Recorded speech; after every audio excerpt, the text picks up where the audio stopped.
Assalamualaikum warahmatullahi wabarakatuh. Hamdan syukranillah, salatan wa salaman ala rasulillah, man la nabiyya ba'dah, la hawla wa la quwwata illa billah, amma ba'd. Faqala Allah Ta'ala fil Qur'anil Karim, a'udzu billahi minasy syaithanir rajim. Wa idza sa'alaka 'ibadi anni fa inni qarib ujibu da'watad da'i idza da'an falyastajibu li wal yu'minu bi la'allahum yarshudun. Shadaqallahul azim. Bapak-bapak dan ibu-ibu hadirin wal hadirat jamaah salat maghrib dan insyaallah jemaah salat Isya yang selalu dirahmati Allah Subhanahu wa taala. Mari kita selalu dan senantiasa mengucapkan hamdalah sebagai ungkapan dan ucapan rasa syukur kita atas limpahan rahmat, taufik, hidayah, berbagai macam nikmat yang diberikan oleh Allah kepada kita semua. Dan mari kita memperbanyak salawat beriring salam kepada junjungan alam Nabi besar Muhammad sallallahu alaihi wasallam. Semoga kita selalu mendapatkan syafaatnya, khususnya di hari akhir yang akan datang. Amin. Allahumma amin ya rabbal alamin. Bapak Ibu hadirin wal hadirat jamaah yang selalu dirahmati Allah Subhanahu wa taala. Ayat yang saya baca dalam muqaddimah tadi terdapat di dalam surat Al-Baqarah ayat 186. A'udzu billahi minasy syaithanir rajim. Wa idza sa'alaka 'ibadi anni fa inni qarib. Kalau seandainya ada orang bertanya tentang aku wahai Muhammad, katakan sesungguhnya aku itu dekat. Allah itu sangat dekat kepada kita, tapi kadangkala kita yang menjauh dari Allah. Ujibu da'watad da'i idza da'an. Aku akan mengijabah, aku akan mengabulkan permohonan permintaan ketika mereka bermohon dan meminta kepadaku. Falyastajibu li, hendaklah mereka memenuhi perintahku. Wal yu'minu bi, hendaklah mereka beriman kepadaku. La'allahum yarshudun, agar mereka mendapatkan kebenaran.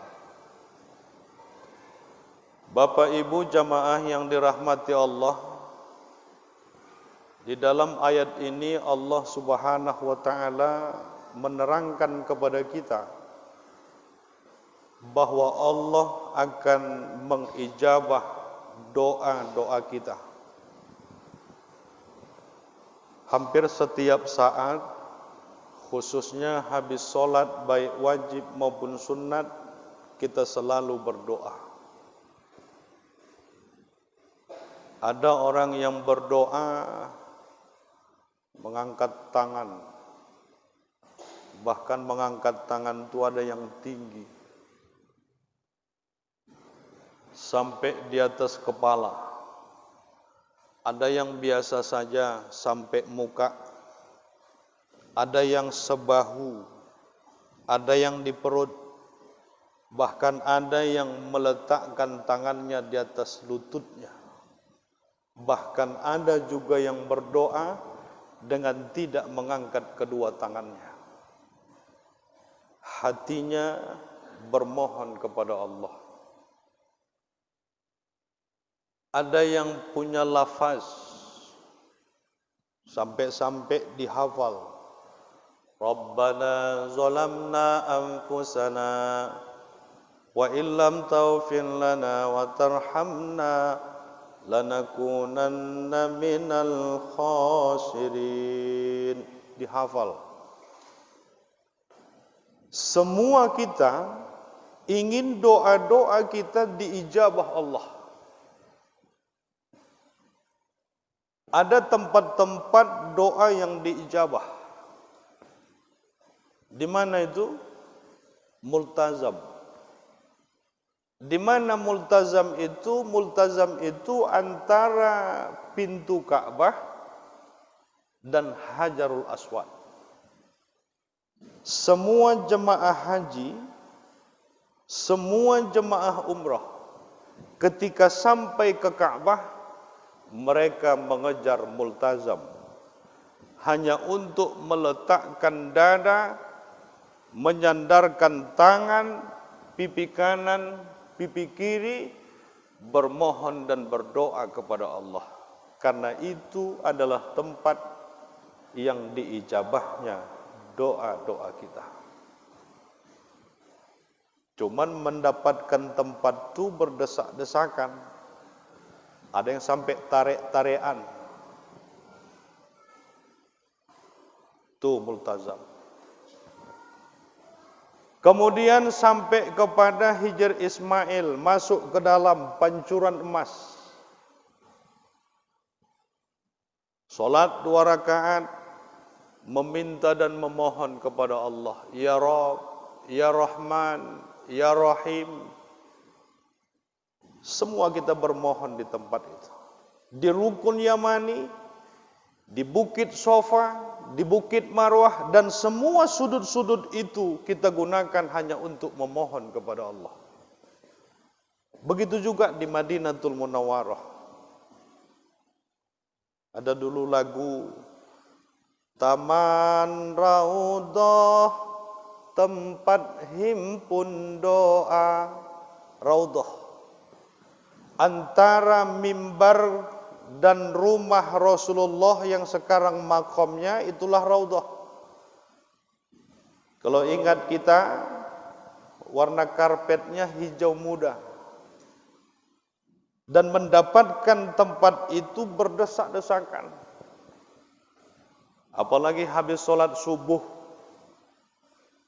masuk dari pintu Babus Salam, berdesak-desakan hanya untuk sholat 2 rakaat, hanya untuk memohon dan meminta kepada Allah di Raudhah. Ada yang 2 kali mau sholat ditarik, haji, torik, haji, jalan. Banyak antri di belakang. Ngapain ke Raudhah? Berdoa. Bahkan ada orang yang ketika mau berangkat haji atau berangkat umrah, tahu kawan ngajinya, diucapkan di pengajian, ibu-ibu, saya mohon maaf, karena saya insya Allah minggu depan enggak mengaji. Kenapa Bu? Insya Allah minggu depan saya berangkat umrah. Alhamdulillah. Nanti 1 hari sebelum berangkat kumpul-kumpul kita di rumah walimatus safar. Bermohon dan berdoa semoga perjalanan ibadah umrah itu lancar. Iya Bu. Bu, bisa nitip doa? Oh boleh. Karena banyak saya boleh Bu. Boleh, datang Ibu itu diambillah buku notes. Kalau Ibu mau nitip tulis saja di sini. Ada yang menulis, Bu, jangan lupa doakan supaya saya dapat suami. Karena saya sudah 11 tahun janda. Umur saya sudah 81 tahun. Ada yang, ya Allah, subhanallah Bu, jangan lupa doakan saya agar saya punya anak, punya cucu, dan lain-lain sebagainya. Banyak satu-satu yang menuliskan doa. Sampai ibu itu di Mekah, begitu sampai di Multazam, bermohon berdoa, begitu keluar dari Multazam, teringat ibu itu doa tadi. Ada yang nitip doa, diambilnya notes itu, ditempelkannya di Ka'bah. Ya Allah, apa yang ada di dalam notes ini, kabulkanlah semuanya. Bagaimana hendak membaca satu-satu, sedangkan aku pun tak sempat lagi berdoa yang sebanyak-banyaknya. Ditempelkannya saja. Begitu sudah siap, besok mau umroh lagi, tapi tempat mikotnya ke Ja'rona, telepon anaknya, sehat mama, sehat. Mak kirim salam wak yang sebelah nenek. Kenapa? Nenek itu sudah dilamar semalam mak. Karena doa kita tadi diijabah, langsung dilamar nenek yang 81 tahun itu.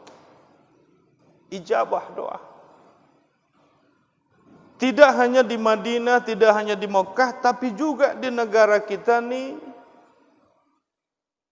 ada waktu-waktu yang Allah berikan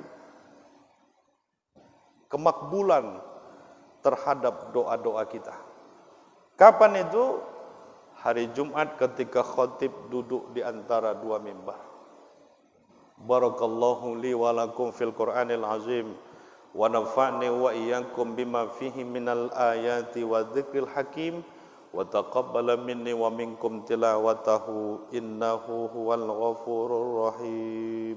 Duduk si khatib tadi, ngangkat tangan, ya Rabb, ya Rahman, ya Rahim.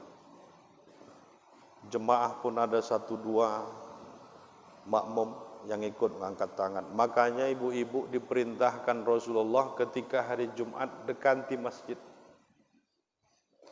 mendekat ke masjid. Di samping kita dapat mendengarkan tausiah khutbah Jumat, tapi kita juga bisa mencuri doa, karena tempat itu, waktu itu adalah waktu yang diijabahnya doa-doa kita. Kapan lagi? Sepertiga malam. Jam berapanya sepertiga malam itu? Jam 3? Jam 2 bisa? Jam 2, jam 3, tapi setelah tidur. Tengah malam, ibaratkan kita sinyal. Kok nggak masuk ya telepon nih? Banyak mak, jam segini jam sibuk. Tapi kapan sunyinya sinyal itu? Sepertiga malam. Bangun di tengah malam, sholat qiyamul lail, tahajud, witir, angkat tangan.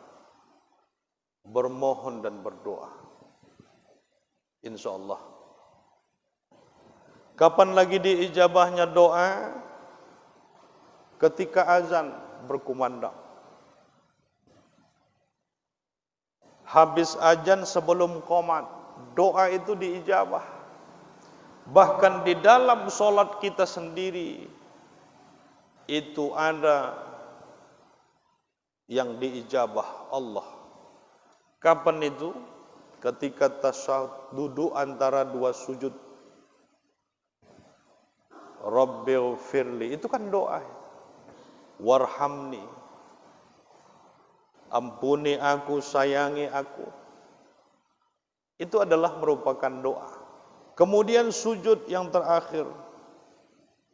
Subhana rabbiyal a'la wa bihamdi, subhana rabbiyal a'la wa bihamdi, subhana rabbiyal a'la wa bihamdi. Dilamakan sujudnya, tapi jangan dilafazkan. Kenapa jangan dilafazkan? Menambahi bacaan dalam salat.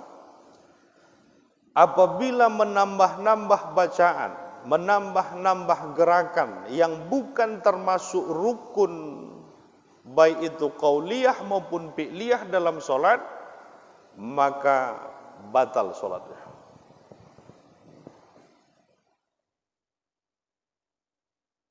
Ustaz, di kampung kami ada imam mau solat Jumat, mau solat Maghrib, ketika imam itu membaca surat Al-A'la, bal tu'thirunal hayatad dunya wal akhiratu khairun wa abqa. Di ujungnya, inna hadza lafis suhufil ula suhufi Ibrahim wa Musa. Makmum menjawab, alaihis salam. Bolehnya menambah itu, Ustaz?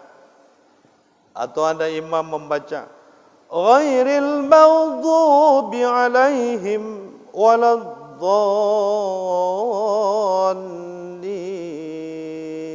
Makmum menjawab, Rabbighfirli wali walidayya. Amin. Artinya diaminkan orang banyak doanya, tapi jangan dilafazkan. Dalam hati silakan. Sujud terakhir itu begitu. Allahu Akbar. Tahiyat akhir. Fil alamina innaka hamidum majid. Lamakan. Berdoa tapi dalam hati. Jangan dilafazkan. Ya Allah, luluskan anakku ya Allah. Kemarin beliau lagi ngetes masuk angkatan darat. Jangan dilafazkan. Kenapa? Karena bisa menambahi bacaan di dalam sholat. Seperti itulah. Itu adalah waktu yang diijabah. Begitu juga di waktu sahur, kalau kita berpuasa, di waktu berbuka adalah doa-doa yang diijabah oleh Allah. Bapak Ibu jamaah yang dirahmati Allah. Kenapa doa kita ini kadangkala tiap saat kita berdoa sampai menangis meneteskan air mata? Kenapa doa kita tidak diijabah? Pernah di dalam satu riwayat Ibrahim bin Adham. Ibrahim bin Adham ini adalah seorang raja yang warok. Dan hampir semua doa-doanya diijabah Allah. Entah kenapa ketika beliau sampai ke satu tempat itu namanya Kubah Sakrah. Kalau di Palestina mereka menggelar Dome of the Rock. Masjid yang kubahnya kuning. Makanya saya teringat waktu ngisi Isra Mi'raj tahun lalu. Di spanduk, di pentas itu ada gambar dua masjid. Satu Masjidil Haram, satu lagi kubahnya kuning megah. Saya tanya panitia, "Dek, ya Ustaz, itu masjid apa yang kuning tuh?" Itu Masjid Al-Aqsa, Pak Ustaz. Dari mana kau dapat gambar Masjid Al-Aqsa tuh? Dari Google, Ustaz. Coba ambil Androidmu. Begitu diambil Androidnya, tulis Masjid Al-Aqsa. Search, ini Ustaz, kubahnya kuning. Saya bilang coba gulir lagi ke bawah. Iya Ustaz, kuning semua Ustaz, coba gulir lagi. Tapi ada ini Ustaz, masjid kubahnya biru, tapi udah agak pudar Pak Ustaz. Itulah Masjid Al-Aqsa. Jadi kok dibilang ini Masjid Al-Aqsa Pak Ustaz? Wallahu a'lam. Takut kita ada pengelabuan, anak-anak keturunan cucu kita besok menganggap itulah Masjid Al-Aqsa. Padahal itu adalah Kubah Sakrah. Di Masjid Kubah Sakrah itulah Ibrahim berdoa.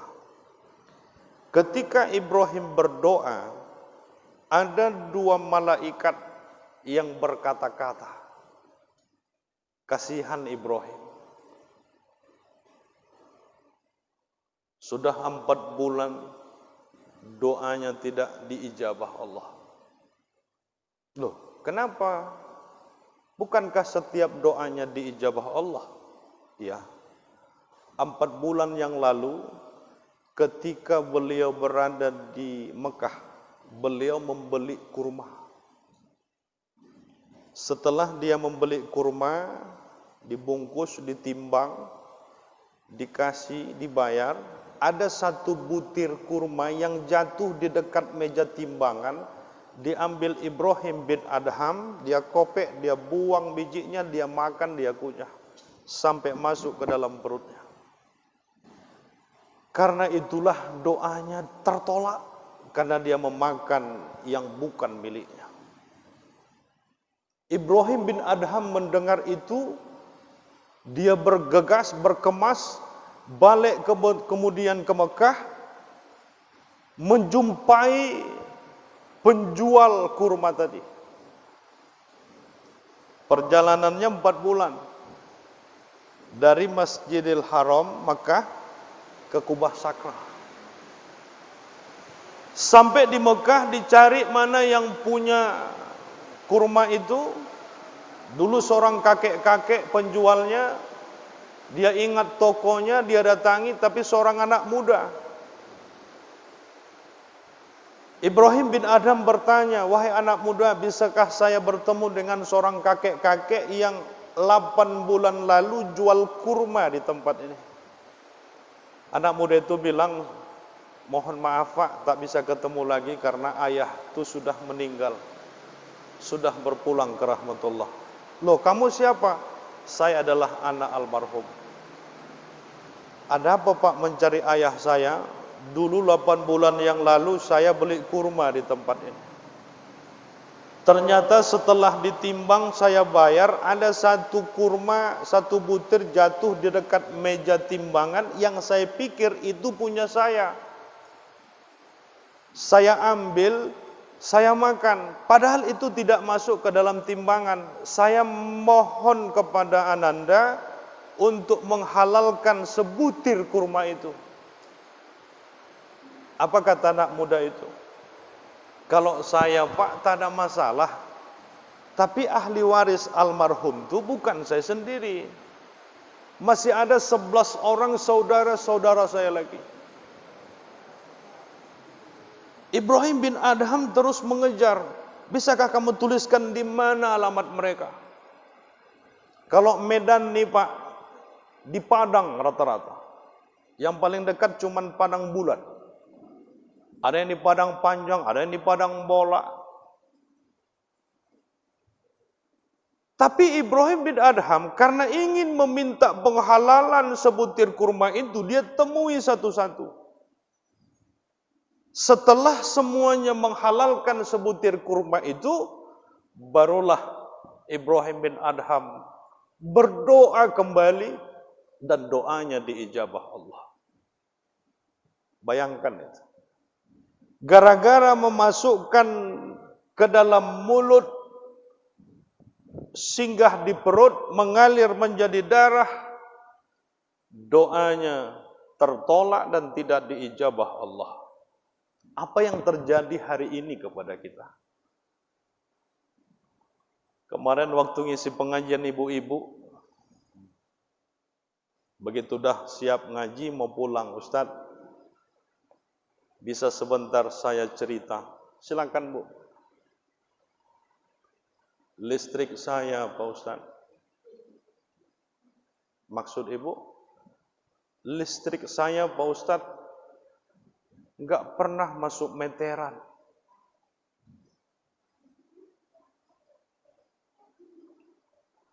Saya makan, dicokkan ke listrik, masak rice cooker, dari beras jadi nasi saya makan.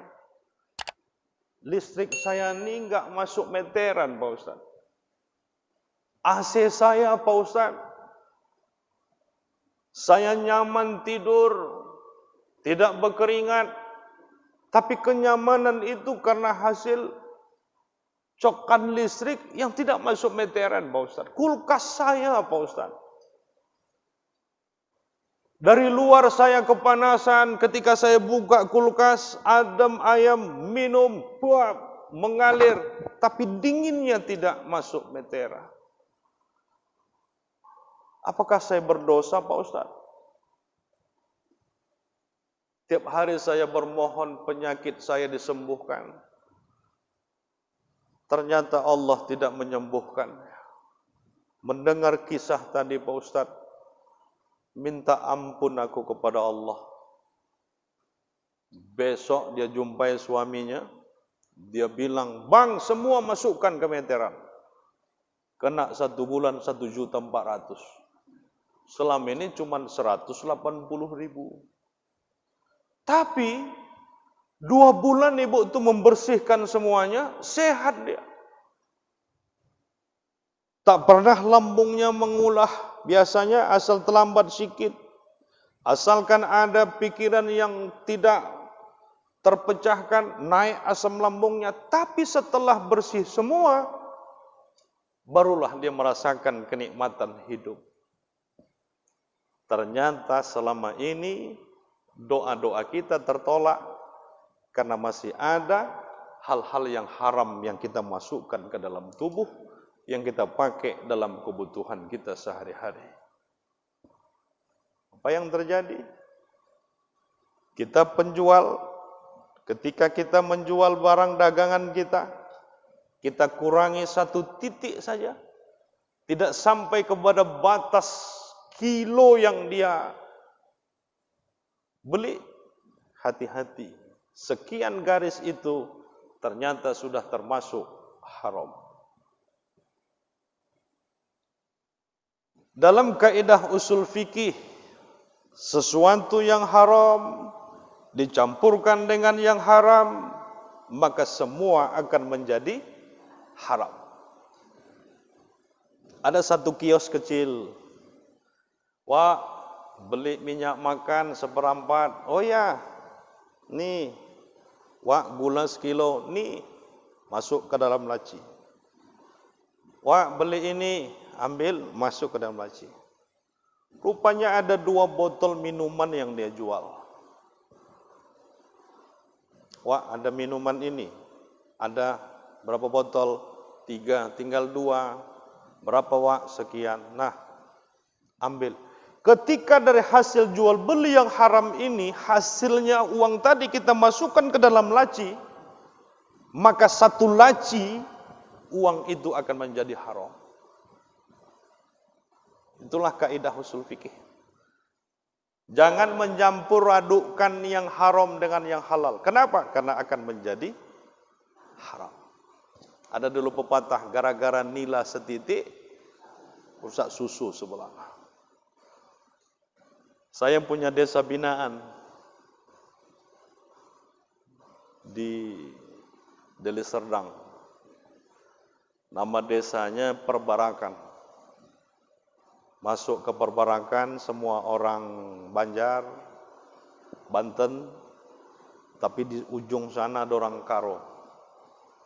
Saya bentuk pengajian namanya Bina Al-Karim, membina keluarga Karim itu Karo Muslim. Tiap malam Minggu, malam Sabtu, sudah 10 tahun yang lalu, turun ke Jambor, ngaji seperti ini. Tiap sebulan sekali, sebulan 2 kali. Rupanya ada penduduk situ bilang, Pak Ustadz, nanti ada undangan, pemilih saya pesta. Begitu dibawa ke STM Hulu sana, kami masuk undangan. Makanya Bapak Ibu kalau ada keraguan, hadis Rasulullah, da mayuribu ila ma la yuribu. Kalau kamu ragu tentang sesuatu, tinggalkan itu. Kalau yakin, lanjutkan, kerjakan. Kalau ragu, tinggalkan. Ketika sudah sampai di tempat itu, kita masuk ke dalam. Bang, numpang kamar mandi lah. Oh, di ujung sana. Begitu masuk kita sampai ujung. Ada yang memasak kare lembu. Ternyata suku ini ketika ada pesta, dia masak juga. Yang tak bisa dimakan tadi. Tapi kira-kira 10 meter jaraknya dari sini. Yang kita takutkan sutilnya cuma 1. Itu yang ditakutkan, itu mengkorek di sana, itu juga mengkorek di sini. Ketika itu tercampur dengan yang di sini, maka yang di sini akan menjadi haram. Makanya jangan dicampur adukkan. Makanya hari ini kita periksa harta kita. Duduk kita tengok, kita nikmati, kita syukuri. Kalau ada yang haram kira-kira, bersihkan. Makanya salah satu doa di solat duha, ya Allah, kalau rezeki itu di atas, turunkan. Kalau di bawah, luarkan. Tapi jangan macam lumpur lapindo yang berkeluaran. Kalau jauh, dekatkan. Kalau haram, sucikan, bersihkan, halalkan. Jangan kita terima juga yang haram. Itulah doa-doa kita semua. Mungkin karena ada yang haram masuk ke dalam tubuh, mengalir di darah. Itulah penyebab doa-doa kita tidak diijabah Allah. Bapak Ibu jamaah yang dirahmati Allah, mudah-mudahan kita terhindar dari yang haram-haram, sehingga kita lancar beribadah, dekat kepada Allah, kemudian doa-doa kita diijabah Allah Subhanahu wa taala. Amin ya rabbal alamin.